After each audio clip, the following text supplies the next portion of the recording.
約21万円から25万円程度で購入できるんですけど、こちらソッキーではですね、勉強会をしたいなと。値段が安くて、ちょっと性能もめちゃめちゃいいんで、東芝さんをちょっと皆さんにご紹介したいと思ってます。で3つ目も大容量、ワンピースで言うたら青生地ぐらい。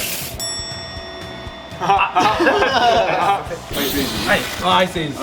アイスタイムですね。価格ですよね。そうですね、いいことをおっしゃいますね。どんだけ安いねんと。